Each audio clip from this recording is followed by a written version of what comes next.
श्री राम। नमस्कार। भगवत गीता विश्लेषण भाग 21 आज 4 जुलाई 2020 को मैं बताने जा रहा हूँ। कर्म योग ये बारे में हम लोग चर्चा कर रहे हैं। कल हम लोगों ने देखा कि संचित कर्म, क्रियमान कर्म और प्रारब्ध कैसे काम करता है।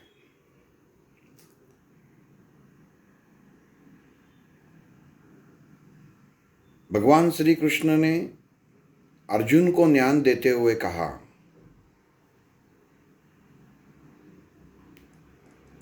कि ज्ञान योग और कर्म योग दोनों साथ में चलते हैं,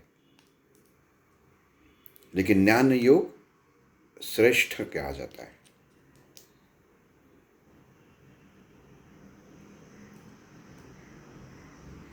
यहाँ पे अर्जुन श्री कृष्ण को पूछता है कि हे पार्थ, तुम मुझे कह रहे हो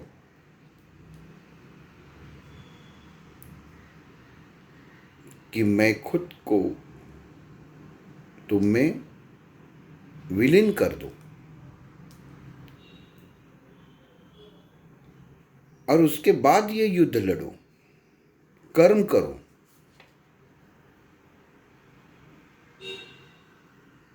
तो ये क्यों?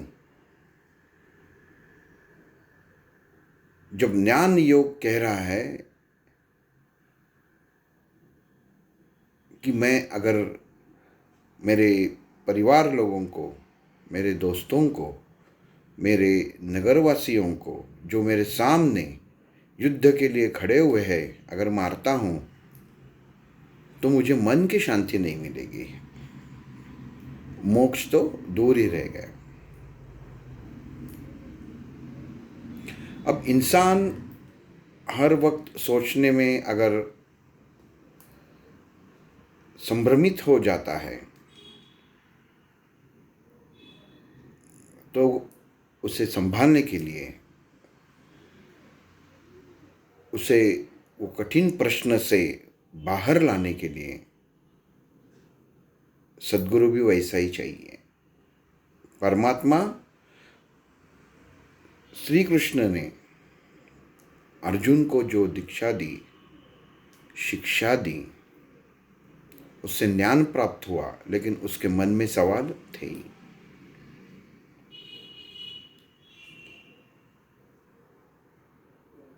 यहाँ पे भगवान श्री कृष्ण कह रहा है, अर्जुन, मैंने तुम्हें पहले ही बताया, कुछ लोग ज्ञानी होते हैं, कुछ अज्ञानी होते हैं। लेकिन हे पार्थ, मेरा एक सवाल है।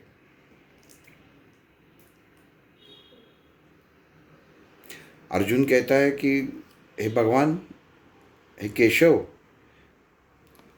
मेरे ही मन की अवस्था इतनी संभ्रमित हुई है तो मैं आपके सवाल का जवाब कैसे दे सकता हूं। तो भगवान श्री कृष्ण अर्जुन को कहते हैं, जो ज्ञानी मनुष्य है उसे पता हो जाता है, उसे मालूम रहता है कि कौन सी चीज़ गलत है, कौन सी चीज़ सही है और अज्ञान किसे कहते हैं।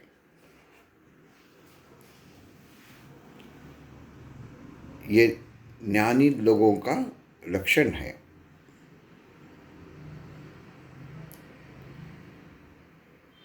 वो अज्ञानी लोग तुरंत पहचानते हैं, लेकिन जो अज्ञानी होते हैं उनको भी मालूम रहता है कि सामने वाला मुझे जो सवाल पूछ रहा है उसका जवाब मुझे मालूम नहीं है।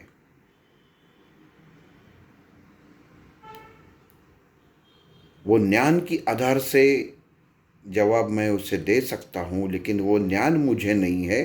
ये ज्ञान अज्ञानी को होना ही एक ज्ञान का लक्षण है।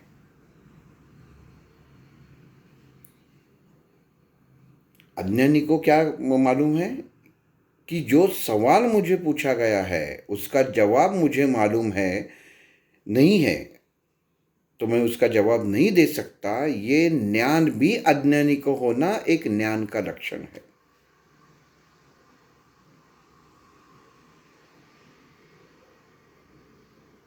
हम लोग बहुत सारे लोगों को अपनी ज़िंदगी में रोज़ इसमें किसी को कहते हैं कि तुम बुद्धू हो, तुमको समझ में नहीं आता, लेकिन असल में हम लोग जिसे कहते हैं वो होशियार रहते हैं, हमको ही समझ में नहीं आता। क्यों? क्योंकि हमें मालूम है कि वो जो काम मैंने उसको बताया है वो कर नहीं सकता, फिर भी हम उसको दे देते हैं। ये अज्ञान का लक्षण है। अर्जुन के मन में जो सवाल आया कि हे केशव, तुमने मुझे इतना ज्ञान बताया, तुमने कहा कि मुझ में शामिल हो जाओ, और फिर भी तुम ही कह रहे हो कि तुम्हें कर्म करना है। तो भगवान श्री कृष्ण अर्जुन को कहते हैं, केशव, मैंने ऐसा तो नहीं कहा था कि ज्ञान कर्म से बड़ा है और कर्म ज्ञान से बड़ा है। दोनों का रास्ता, दोनों का विचार एक ही जगह पे आके रुकता है। अब कैसे? हम लोग कोई गांव में जाते हैं, मान लीजिए वो गांव में जाने के लिए दो रास्ते हैं। वो दोनों रास्ते, एक ज्ञान का समझते हैं, कर्म का समझते हैं, लेकिन दोनों रास्ते एक ही जगह आके मिलते हैं। आप ये रास्ते ज्ञान के मार्ग से जाओ, नहीं तो कर्म के मार्ग से जाओ, आप गांव में तो पक्का पहुंच जाओगे। वैसे अगर आपको ब्रह्म तत्व तक पहुंचना है तो भला आप ज्ञान का मार्ग इस्तेमाल करो या कर्म का इस्तेमाल करो, दोनों का एक ही उत्तर है, वो है ब्रह्म। उसे आप प्राप्त कर ही लोगे। कौन से रास्ते से जा रहे हो वो महत्वपूर्ण है। लेकिन इसके अंदर भी बहुत सारे अहंकार लोगों में पैदा हो जाते हैं।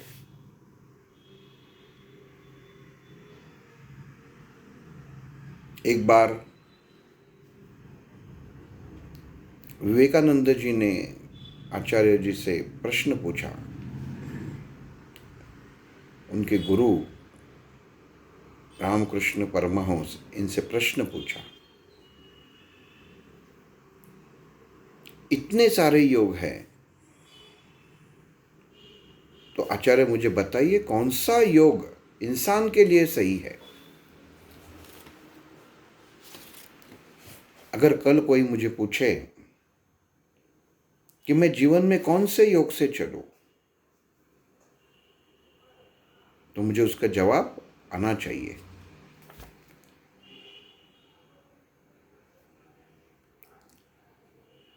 रामकृष्ण परमहंस विवेकानंद जी को कहते,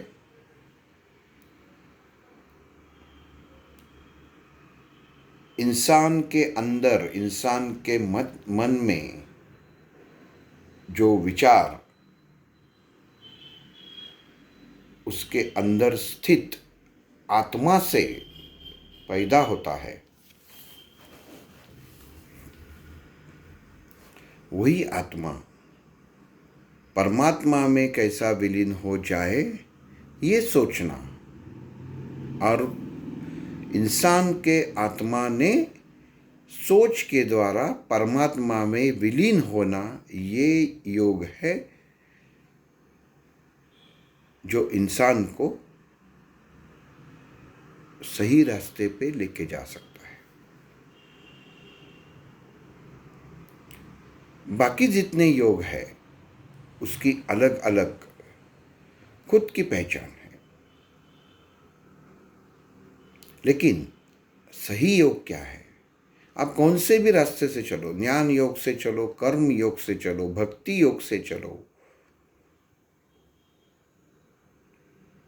आखिर में एक ही चीज़ है, खुद की आत्मा को वो परमात्मा में विलीन करना।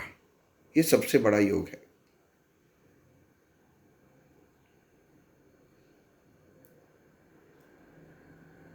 लेकिन कभी कभी क्या हो जाता है कि हम लोग ठीक से समझते नहीं हैं। अगर वैसा होता तो जितने पाठशालाएं रहती, इतने विषय नहीं रहते, एक ही पढ़ने की किताब हो जाती, सब विषय एक ही किताब में हो जाते। लेकिन वैसा नहीं रहता, हर विषय की अलग अलग किताब। लेकिन ज्ञान ज्ञान प्राप्ति एक ही है। ज्ञान ज्ञान ही है, कहाँ से कैसे भी प्राप्त करो, लेकिन केवल उचित ज्ञान और अच्छा ज्ञान, अच्छे विचार और बुरे विचार, ये ज्ञान में ही आते हैं।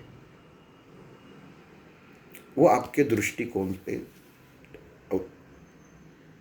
अवलंबन है। भगवान श्री कृष्ण ने अर्जुन को कहा, इंसान को मैं दृष्टि दे सकता हूं, इंसान ने खुद का दृष्टिकोण, खुद का नजरिया, वो क्या सोच के देखता है, क्या सोच के कृति करता है, उसके ऊपर निर्भर है। मैं तो दृष्टि देता हूं केवल। ज्ञान क्या है, अच्छा क्या है, बुरा क्या है, ये भी मैं बताता हूं, लेकिन उसका अमल करना या नहीं करना वो इंसान के ऊपर निर्भर है।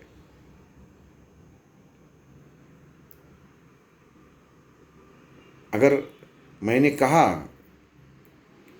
कि आपको इंद्रियों में वश में रहो,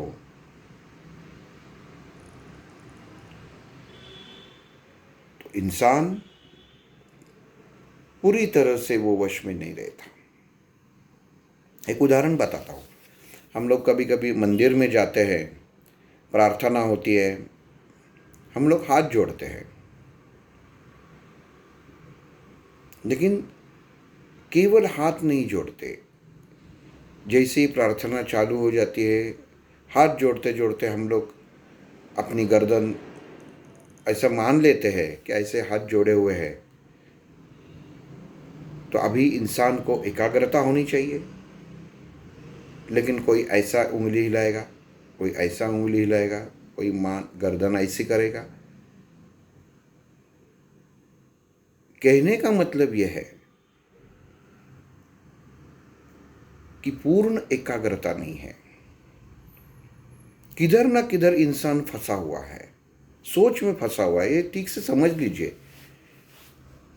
हम लोग कहते हैं, बोलते हैं कि मेरा भाव समर्पण भाव पूर्णता है, लेकिन वो ऐसा नहीं रहता। इसमें एक राजा सिकंदर की कथा मैं बताता हूँ। राजा सिकंदर भारत जब आया था, तब उसने उसके गुरुजी से पूछा कि मैं भारत जा रहा हूँ, अभी तो मैंने पूरा जहाँ जहाँ पे ये पृथ्वी है वो सब जीता है, अभी मैं भारत जा रहा हूँ, गुरुदेव बताओ मैं आपके लिए क्या लाऊं।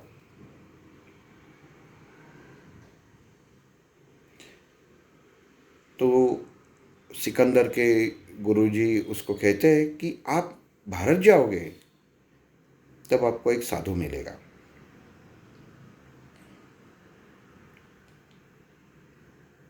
और वो साधु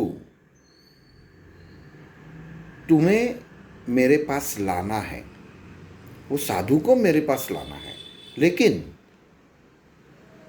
उससे पहले वो साधु जो मांगे तुम्हें उसको देना है। अब सिकंदर तो पूरा जगत जीता था। उसने गुरुजी को कहा कि जो कुछ गुरुजी आपके लिए जरूरी है, जैसा आप कहते हैं मैं वैसा ही करूँगा। कल अगर साधु मेरी जान भी मांग लेता है तो भी मैं दे दूँगा। और वो भारत आ जाता है। घूमते घूमते एक जगह उसको साधु दिखता है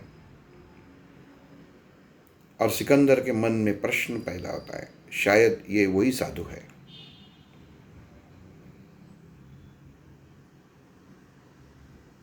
वो साधु महाराज को नमन करता है और साधु महाराज को कहता है, साधु महाराज आप मेरे साथ चलो, आप क्या यहाँ पे ऐसे पड़े हुए हो, ये आपका वस्त्र देखो, मैं आपको अच्छे वस्त्र देता हूँ, आप मेरे गुरुजी के पास चलो।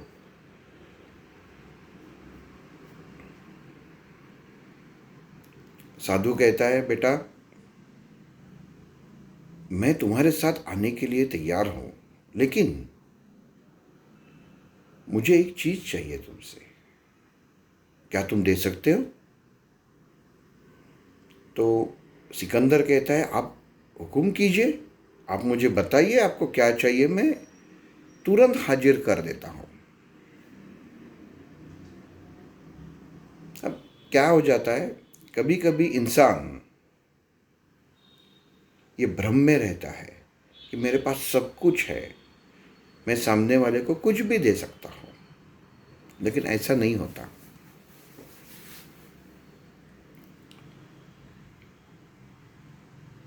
जिस वक्त साधु और राजा सिकंदर बात कर रहे थे, उनके माथे पे सूरज था और राजा सिकंदर की परछाई जमीन पे छाई हुई थी, शरीर की परछाई, उसकी तन की परछाई जमीन पे छाई थी। और साधु सिकंदर को कहता है, हे राजन, अगर तुम्हें हो सके तो ये परछाई मेरी झोली में डाल दे।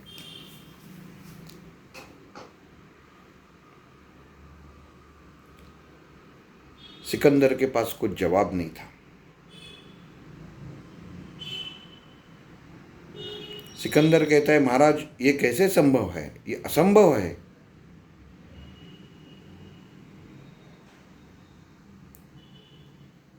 कोई आदमी अपनी परछाई उठा के दूसरे के झोली में डाल सकता है? आप बाकी कुछ मांगो, मैं देने के लिए तैयार हूं। आप मेरी जान मांगो, मैं देने के लिए तैयार हूं, लेकिन ये परछाई कैसे दूं जिसे मैं खुद नहीं पकड़ सकता?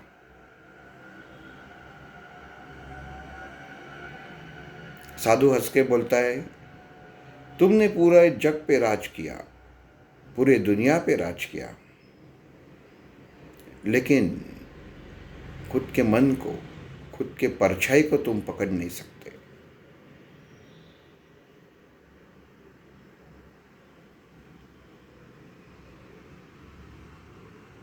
परमात्मा शरीर के अंदर रहता है,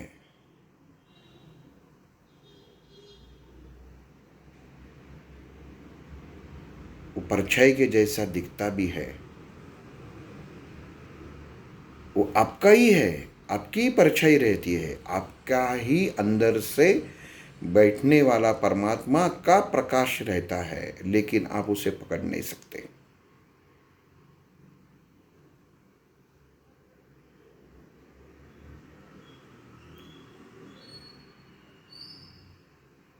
साधु कहता है कि तुम्हारे गुरुजी ने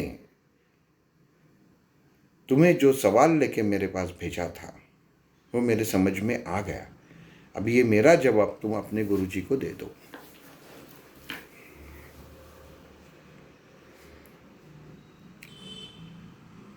ये कथा का सार क्या कहता है, इसका अर्थ क्या है? आप जीवन में सब कुछ पा सकते हैं, लेकिन आपकी परछाई भी आपके साथ नहीं देती।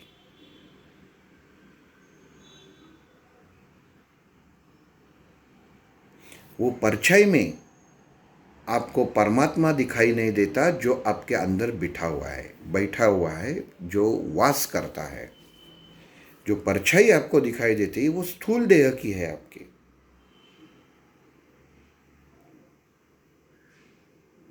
अगर आप आपकी परछाई की तरफ ध्यान देते हैं तो इसका मतलब है आप आपके अंदर, आपके खुद के अंदर, खुद के सोच में डूबे हुए हैं। परमात्मा का आपको स्मरण ही नहीं है।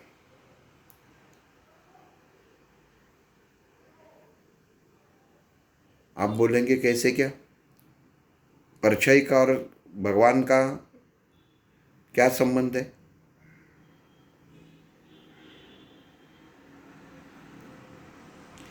आप साधु को कह सकते थे। जब सिकंदर अपने गुरु के पास जाता है और पूरी कथा बता देता है तो गुरु कहता है, सिकंदर तुम पूरा कुछ भी कर सकते हो लेकिन एक सामान्य प्रश्न का तुम उत्तर नहीं दे पाए। तुम्हारा जीवन व्यर्थ है। क्यों व्यर्थ है? क्योंकि अभी भी तुम इंद्रियों में अटके हुए हो। जिस वक्त वो साधु ने तुम्हारे पास से तुम्हारी परछाई मांगी तो तुम्हें थोड़ा इंतजार करना था, और थोड़ा इंतजार करते जैसा ही सूरज हट जाता तुम्हारी परछाई अपने आप हट जाते, तब तुम वो साधु को कह सकते थे, महाराज मैंने परछाई आपके झोली में डाल दी, आप देख लीजिए।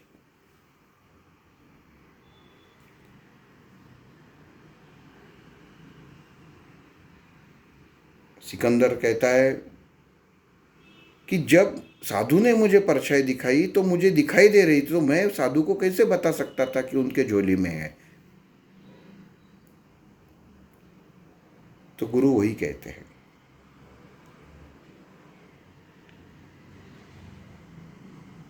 कि वो परमात्मा देख रहा था, परछाई नहीं देख रहा था। परछाई तो तुम्हारे लिए थी, उसके लिए परमात्मा था। अगर तुम ये बात उसको कहते तो उसके झोली में वो तुम्हारी परछाई उसको दिखाई देती, जिसके अंदर परमात्मा मौजूद था। ये तुमने ज्ञान से नहीं देखा, उसने ज्ञान से प्रश्न किया। तुम्हारे पास सब कुछ है, तुमने इतने कर्म किए हैं, इतना ज्ञान हासिल किया, लेकिन एक सादे सवाल का जवाब तुम नहीं दे पाए। क्यों नहीं दे पाए? क्योंकि तुम अपने आप में, अपने विजय में, अपने अहंकार में, अपने मोह में, अपनी माया में फंसे हुए हो।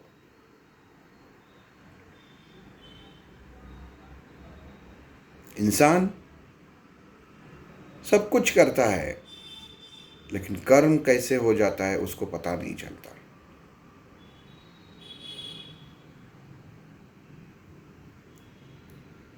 भगवान श्री कृष्ण ने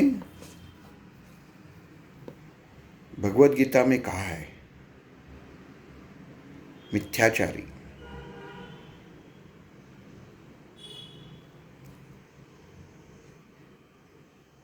किसे कहते हैं? दृष्टि है, दृष्टिकोण नहीं। सब बाहर से दिखावा, अंदर से कुछ नहीं। मैं इतना करता हूँ। परमात्मा दिन के 24 घंटे, घंटे 24 रहते हैं, फिर भी बोलता है 24 घंटे में परमात्मा में विलीन रहता हूँ। बोलते समय सोच भी नहीं सकता। खाने में कितना समय गवाता है, बातों में कितना समय गवाता है।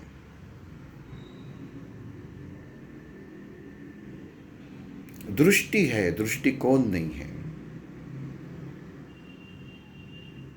वैसे भगवान श्री कृष्ण अर्जुन को कह रहे, तुम ज्ञानी हो लेकिन उचित ज्ञान तुम व्यवहार में इस्तेमाल नहीं कर रहे हो। ये युद्ध भूमि है, यहाँ पे केवल ज्ञान नहीं चलता, कर्म भी करना जरूरी होता है। और जहाँ पे कर्म करना जरूरी होता है वहाँ ज्ञान होना भी जरूरी होता है। ये दोनों रास्ते हैं पार्थ, एक ही जगह पे आके मिलते हैं, कर्तव्य और ब्रह्म। अगर आपको ब्रह्म को हासिल करना है तो जितने योग है, जितने रास्ते हैं, अलग अलग तरीक़ों से यहाँ पे ही आके मिल जाते हैं। नदियाँ कितनी भी हो, लेकिन एक ही सागर में जाके मिलती है।